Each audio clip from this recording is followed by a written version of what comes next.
then, back to the serious point. Are we all doomed? Are we all doomed for a long-term Japanese-style recession? I don't even understand the question, Dave. I hope you've got me a top expert who can explain it to me. Oh, you have. Jonathan Davis, economist and wealth manager, joins us now. Hiya, Jonathan.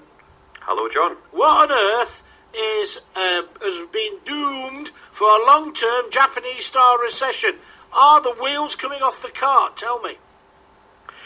I coined on Twitter 2 or 3 years ago the hashtag turning Japanese because we've had several years now of effectively no inflation. We're approaching 7 years of the lowest interest and borrowing rates literally in human history.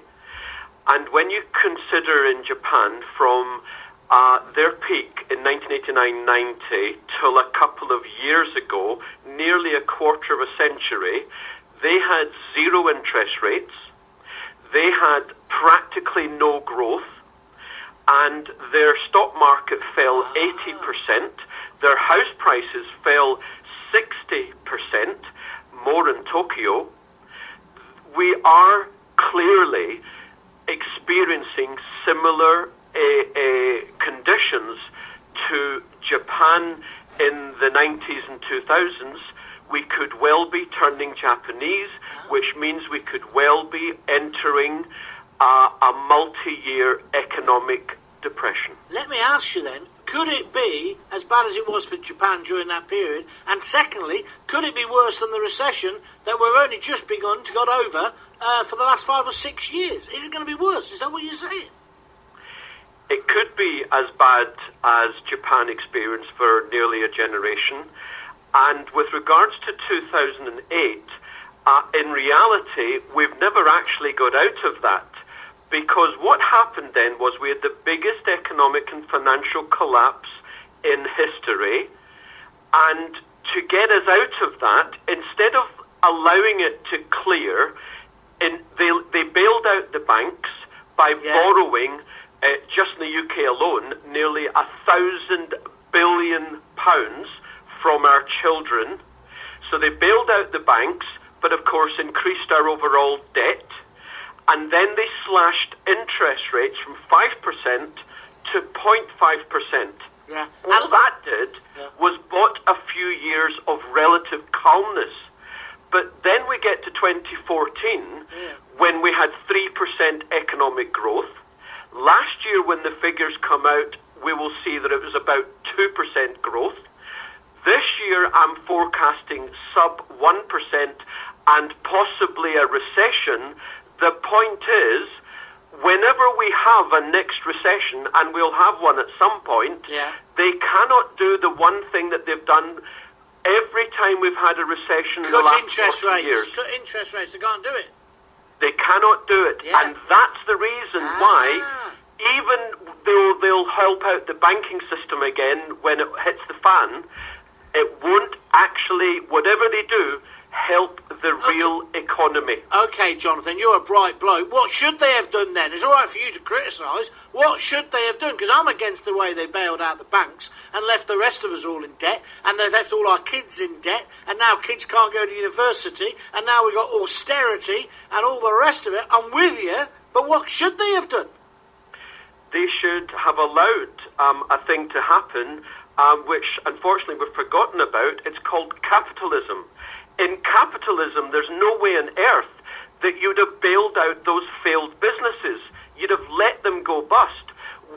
We would have seen asset prices fall, and no doubt on the negative side, we would have seen a sharp fall in the economy, rising unemployment. However, after a couple of years, with the cost of living and the cost of doing business sharply down, we would now be on a multi-year road to recovery. Instead, they added on trillions. That's thousands of billions of pounds or dollars or whatever debt. We're still landed with it. We're actually on the precipice of an economic depression. We're not on the road to recovery. Hold on a minute.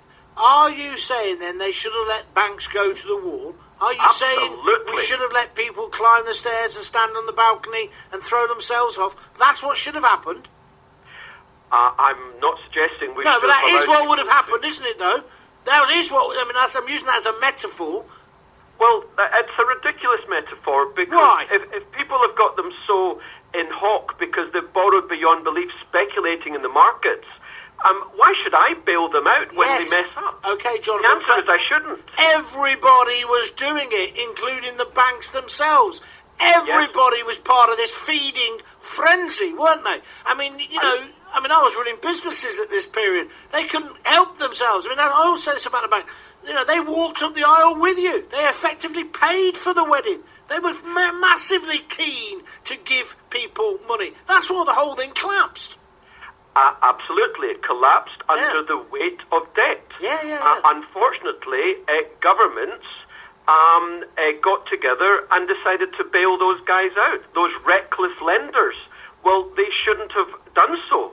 And with capitalism, as I say, those who were reckless and, let's face it, to some degree stupid, they would have gone to the wall economically.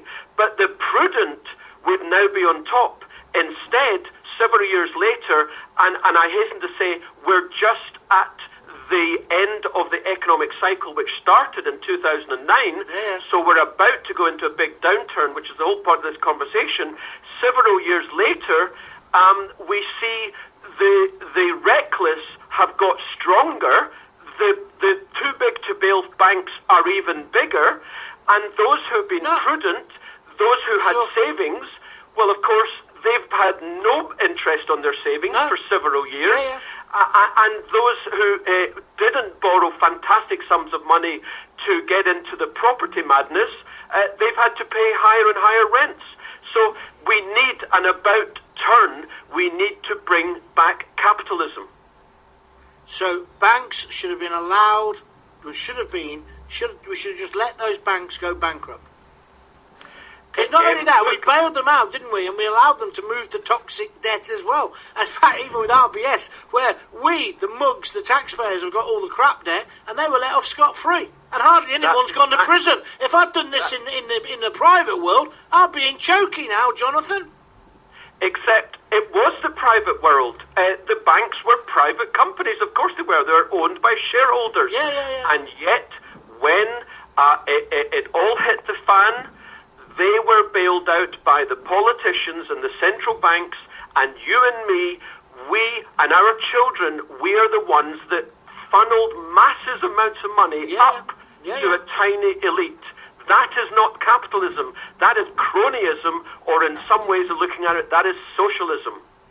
So, what happens next then? If this Japanese crash is coming that you're predicting, what should we do this time? Just let it happen? Let the market rule? Let capitalism happen?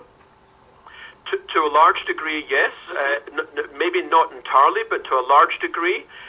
We should let the system clear out the excesses in the system, the reckless loans, the reckless dealings and trading, the speculation. I am clearly an out-and-out capitalist, but that doesn't mean that speculators who do so willy-nilly with the expectation that others will bail them out when they get it wrong, that is not capitalism. No. Let them make hay while they can, but they should regulate themselves, and when they go to the wall, they go to the wall. The point is, for the normal folk, for the normal person, we must let the excesses clear out, because you will have listeners, for example, who are tenants, who have not been able to get into property.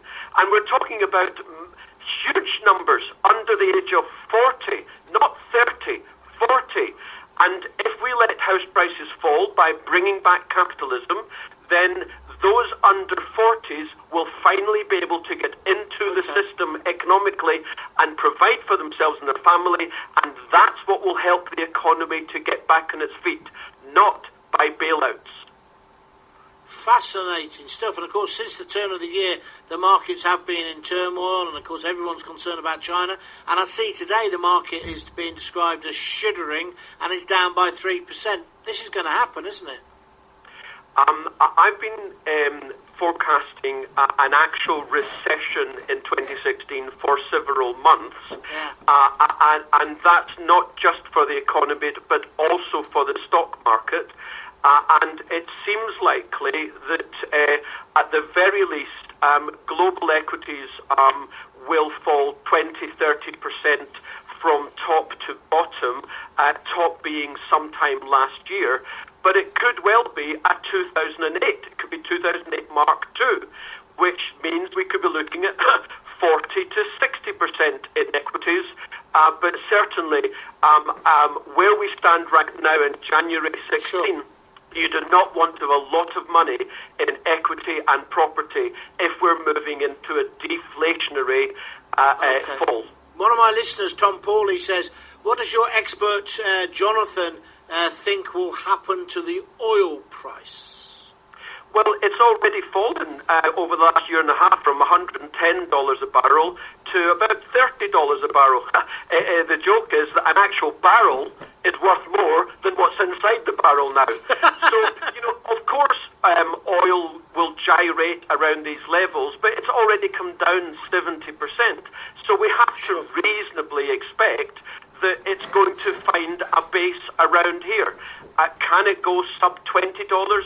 It could. I think it's unlikely. The fact is, most of the falls, or all of them possibly, have already happened. So we can expect roughly $30 to be about the bottom, give or take. Jonathan, I found that absolutely fascinating. Thank you for taking the time to talk to us today on Talk to Me Radio. You're welcome. Very, very interesting. Jonathan Davis, he's an economist and a wealth manager. What did you make of him?